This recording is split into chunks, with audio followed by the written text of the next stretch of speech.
तुम्हारा जो योगदान है अपने हृदय की तरफ चले गए गया, चले गए मिर्जापुर। तो कैसे चले जाते हैं? 3 घंटा पहले, 4 घंटा पहले, एकदम 13 अप्रैल को एक कार्यक्रम, वो स्पेशल कार्यक्रम दे रहे हैं, बैसाखी का कार्यक्रम। तो फिर से मेरा सवाल है कि मिर्जापुर के कार्यक्रम में कितने लोग शामिल हुए? टीवी पे कौन कौन नहीं देखे थे? अच्छा, ये उसके बाद एक कार्यक्रम हुआ आपका मिर्जापुर के बाद देहरादून में, भी कार्यक्रम आप लोग देखे थे? कितने लोग? एक कार्यक्रम हुआ आपका छत्तीसगढ़ का, उसको भी देखा था आप लोगों ने? बहुत कम लोग देखे थे। कौन कौन लोग नहीं देखे थे? जरा खड़ा कीजिए हाथ। छुट्टी नहीं मिलता है, नहीं? सबसे ओपिनियन लेना है। इतना सुंदर मौका है, इतना सुंदर जीवन है और इतना सुंदर प्रयास है उनके द्वारा। सचमुच में एक टाइम था, हमको बहुत छोटा सा हमको याद है, पहली बार सैटेलाइट प्रसारण आया था और जीप था मैनेजर साहब का। उस जीप से पटना प्रेम भवन में उस प्रसारण को देखने के लिए गए। कुछ लोग हो गए हमें शामिल, गए थे, बोलते वो आपको याद है? कुछ लोग गए थे, हम उस जीप पे थे, बहुत छोटा याद है हमको। प्रेम भवन के ग्राउंड में कार्यक्रम हुआ था। उस ग्राउंड में जो कैंपस में भी संगीत पूरे बिहार के प्रेमी की संख्या थी, तो संभव नहीं था कि किसी हॉल में किया जाए। धीरे धीरे उन्होंने सोचा कि नहीं, चीजों को इस तरीके से सरल किया जाए कि हम कहीं भी रहें, ये कार्यक्रम प्रेमी आए ना आए, उनको सारा कार्यक्रम मिलना चाहिए। तो वैसी व्यवस्थाएं की गई कि वो कार्यक्रम हो रहे हैं और हम लोगों को एकदम लाइव, जहां कोई डिले नहीं, 2 मिनट का डिले नहीं, 10 मिनट का डिले नहीं, वो ऐसे हाथ कर रहे हैं तो यहाँ आपके पास भी वो ऐसे ही हो रहा है। वो कुछ कह रहे हैं तो सीधा प्रसारण, जिसको आप हिंदी में कर सकते हैं। तो ये चीजें, और ऐसा नहीं कि ये सीधा प्रसारण ऐसे हो जाता है, बहुत आसान चीज है। इसको आप टेक्निकली अगर आप समझा जाए तो ये बहुत मुश्किल काम है। बहुत सारी टीम होती है, बहुत सारे प्रयास होते हैं। क्योंकि होता ये है कि कुछ जगह पे ऐसा होता है कि इंटरनेट की सुविधा नहीं होती है। जैसे आर्मी के बहुत जगह है, जैसे रांची है, जो कि शहर से बहुत दूर है, तो वहाँ इंटरनेट का स्ट्रेंथ बढ़िया नहीं है, बहुत सारा चीज दिक्कत होता है।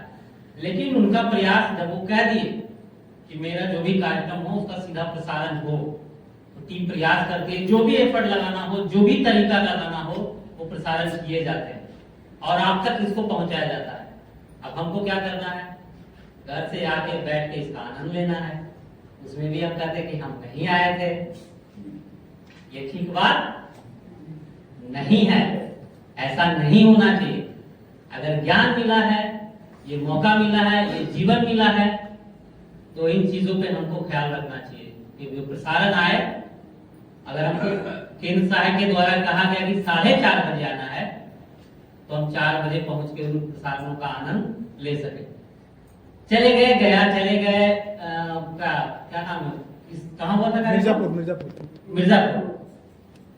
तो कैसे चले जाते हैं? 3 घंटा पहले, 4 घंटा पहले, एकदम आराम से ग्राउंड में सबसे आगे बैठने के लिए होता है ना कि नहीं, जितना पहले हॉल ग्राउंडवा में जाएंगे तो उतना आगे बैठेंगे। और यहाँ 4:30 बजे बोला गया तो पहुंचते हैं 4:55 पे या 5:10 पे। तो आज ये चीज देखिए, हमारी मजबूती ज्ञान के प्रति, सेवा के प्रति तभी हो पाएगी जब हम सत्संग सही से सुन पाएंगे। ये सच बात है, ये प्रैक्टिकल बात है। नहीं तो ज्ञान और सेवा, तभी वो चीजें नहीं समझ में आएगी अगर सत्संग मेरे जीवन में उसका कोई आधार नहीं, उसका ये नहीं है। ये चीजें जरूरी है समझना।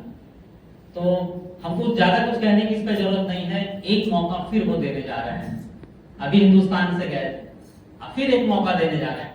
13 अप्रैल को एक कार्यक्रम, वो स्पेशल कार्यक्रम दे रहे हैं, बैसाखी का कार्यक्रम। ये कार्यक्रम पहले होते थे, बैसाखी का कार्यक्रम होता, जो पुराने लोगों को या 3-4 दिन का कार्यक्रम होता था। तो इस बार उन्होंने कहा कि हम ऐसा करते हैं, नेपाल का उनका कार्यक्रम था 19 तारीख का, तो उन्होंने कहा कि नहीं, ऐसा करते हैं कि मेरे पास समय है, तो हिंदुस्तान के प्रेमियों के लिए एक कार्यक्रम हम 13 अप्रैल को बैसाखी के रूप में देने जा रहे हैं। अच्छी बात नहीं है ये, ताज नहीं बनना चाहिए।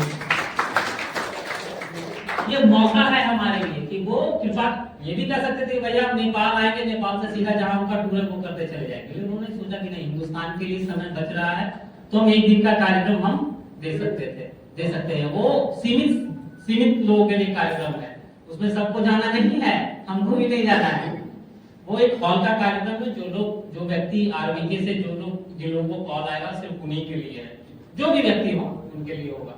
उसमें हम भी नहीं जा सकते, कार्यकर्ता कहेंगे वो भी नहीं जा सकते, क्योंकि वो सीमित संख्या का हॉल है। तो जिनको कॉल आता है, लेकिन उसका प्रसारण आपके केंद्र में होगा। बैसाखी को हम लोग धूमधाम से मनाएंगे इस केंद्र में। 13 तारीख के कार्यक्रम का टाइमिंग तो अंजन से 4:30 बजे आ रहा है, तो हम लोग बीच में जो कार्यकर्ता है सब मिलके जूम कॉल करेंगे कि इसको किस तरीके से और बेहतर तरीके से मनाया जाए। इसको और बैसाखी का एक पर्व है, उसको अच्छे तरीके से हम लोग मनाएंगे।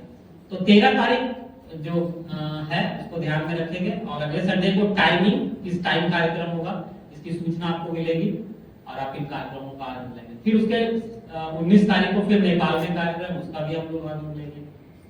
तो ये मौका है हमारे लिए इन कार्यक्रमों को सुनने का, उसका आनंद लेने का।